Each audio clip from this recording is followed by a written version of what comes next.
Assalamualaikum warahmatullahi wabarakatuh. Perkenalkan, nama saya Yana Septianingsi, NIM 231018.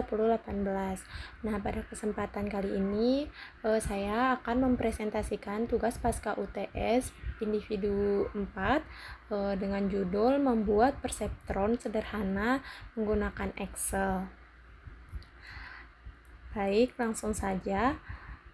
Nah, pada slide ini ada apa itu perseptron.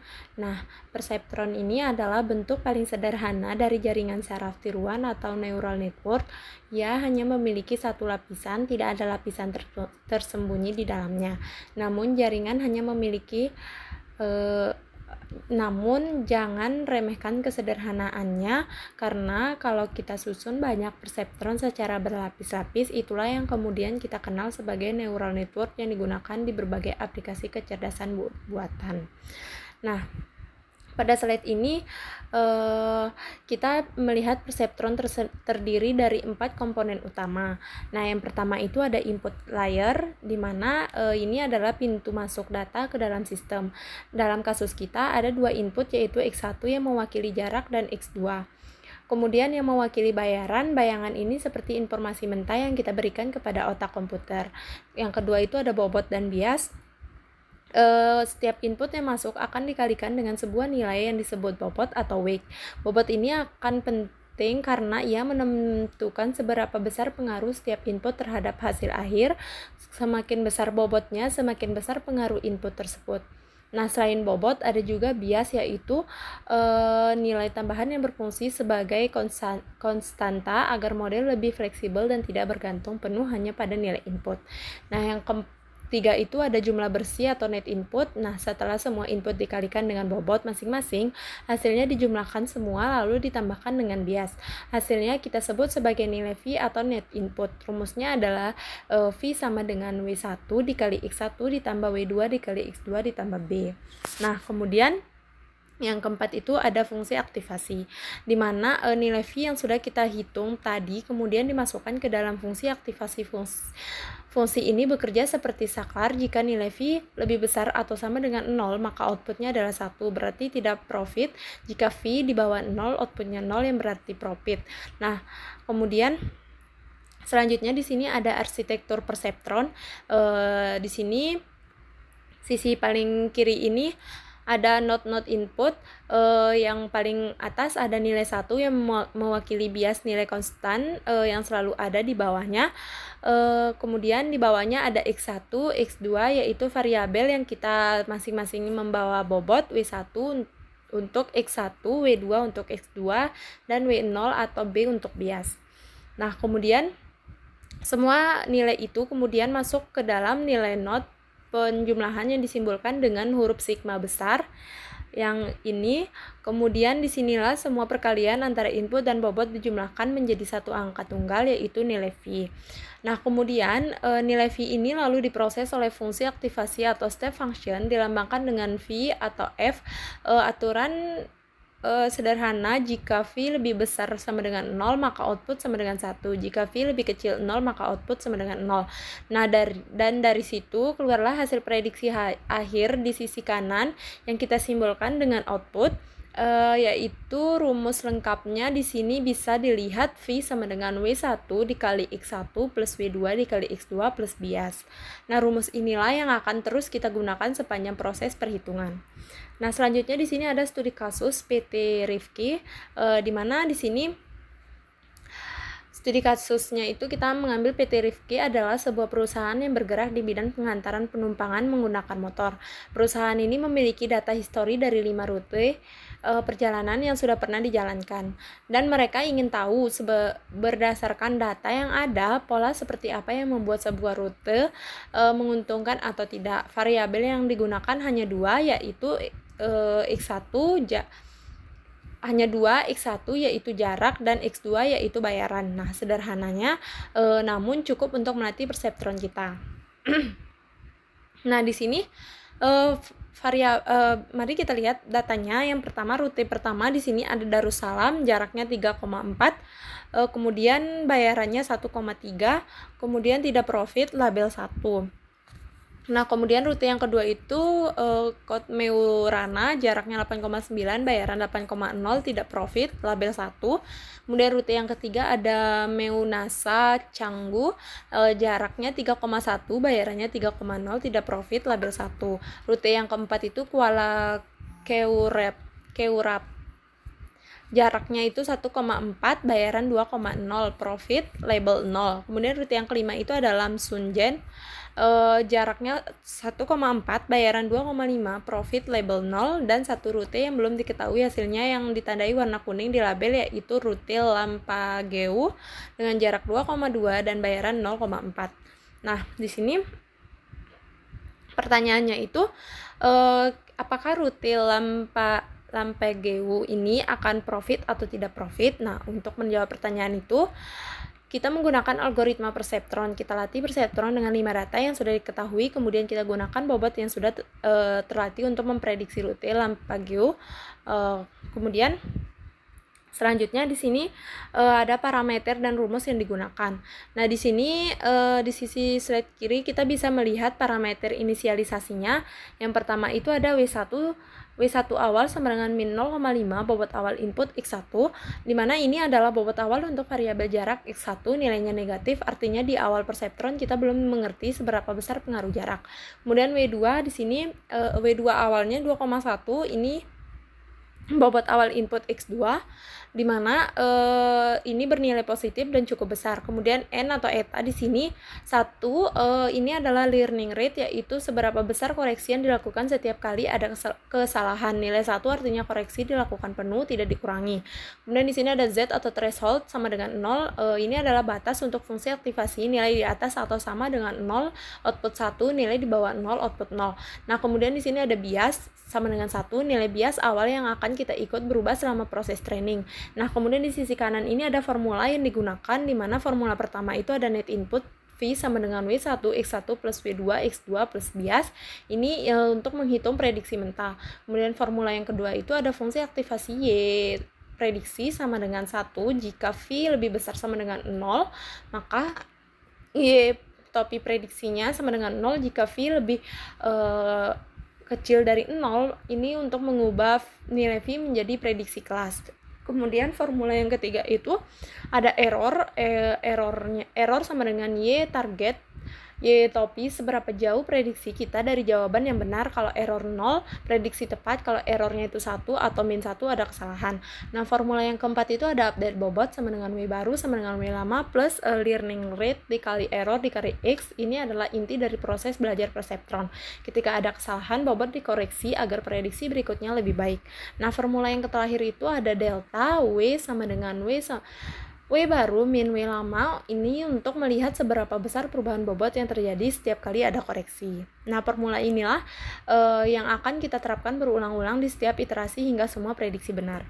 Kemudian selanjutnya di sini ada iterasi 1 atau effort 1. Nah, bobot yang kita gunakan di sini adalah bobot awalnya sama dengan W1 sama dengan min 0,5, W2 2,1 dan B-nya sama dengan 1 atau bias, dan learning rate-nya itu 1. Nah, kemudian kita menghitung net input V untuk setiap data, lalu bandingkan hasil prediksi Y dengan label Y yang sebenarnya. Nah, data yang pertama itu ada Darussalam, di mana Darussalam ini V sama dengan min 0 dikali 3,4 ditambah 2,1 dikali 1,3 ditambah 1 sama dengan min 1,7 plus 2,73. Di sini sama dengan 0,03, karena 0,03 lebih besar sama dengan 0, maka Y prediksinya sama dengan 1. Target Y juga 1, target error sama dengan 0, bobot tidak berubah. Data kedua itu Kot Meurana, di mana V sama dengan 11,35, Y prediksinya sama dengan 1, Y-nya sama dengan 1, error sama dengan 0, bobot tetap.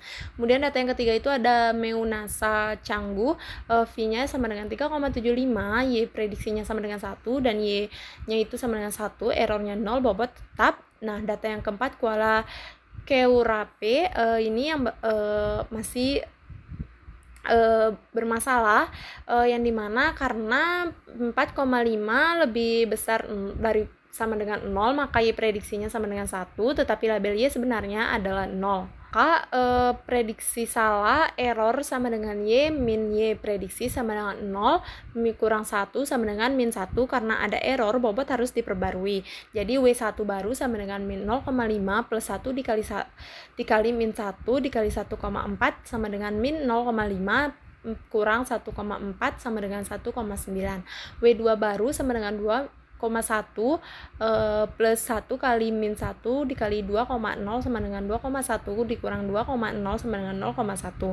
Nah, kemudian data yang kelima itu adalah Lamsujen, di mana sekarang kita menggunakan bobot baru V sama dengan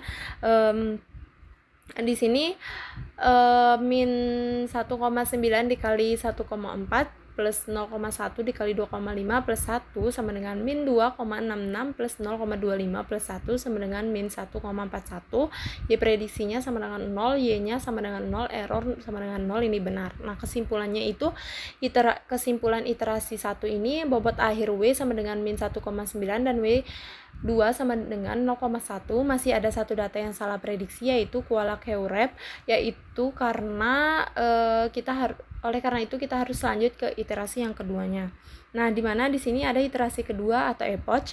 Nah, di sini data yang pertama ini Darussalam kini bermasalah juga karena min 5,33 lebih kecil 0, maka Y prediksinya sama dengan 0, tetapi target Y sama dengan 1, prediksi salah. Nah, errornya di sini errornya 1 min 0 sama dengan 1, W baru sama dengan min 1,9 plus 1 dikali 1 dikali 3,4 sama dengan 1,5, berarti 5,1. W2 baru 0,1 plus 1 dikali 1 dikali 1,3 sama dengan 1,4. Nah, kemudian data yang kedua itu Kot Meurana, itu V-nya 29,8, Y prediksinya 1, Y-nya 1, error 0, bobot tetap di W1 sama dengan min 5,1, W2 sama dengan 1,95.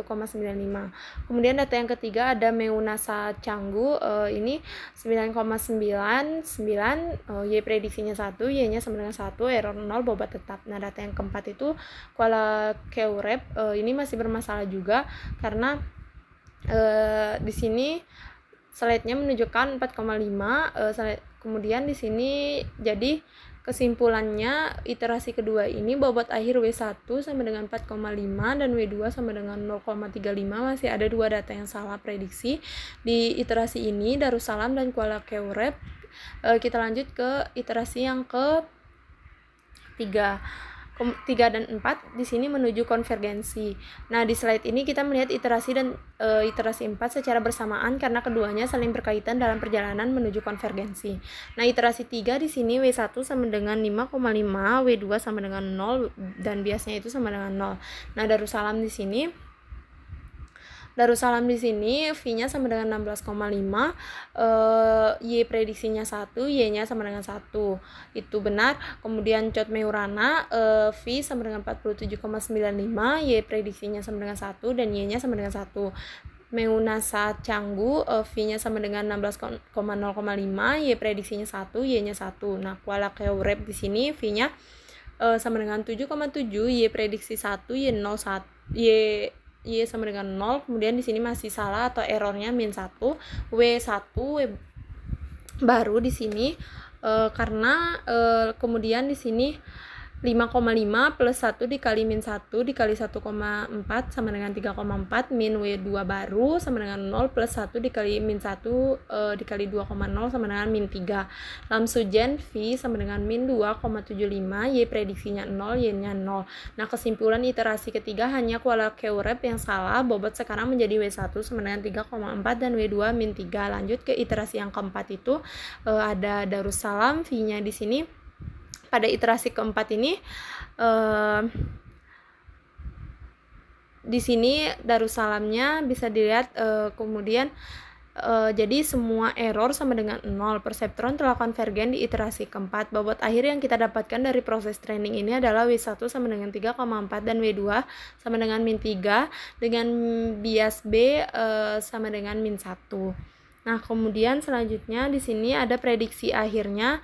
Di sini kita bisa menjawab pertanyaan dari awal tadi, apakah rute Lampague akan profit atau tidak. Nah, sekarang kita gunakan bobot akhir hasil training yang sudah kita dapatkan. Nah, di mana W1 sama dengan 3,4, min W2 sama dengan min 3, min B sama dengan min 1, dan learning rate sama dengan 1. Nah, data rute Lampague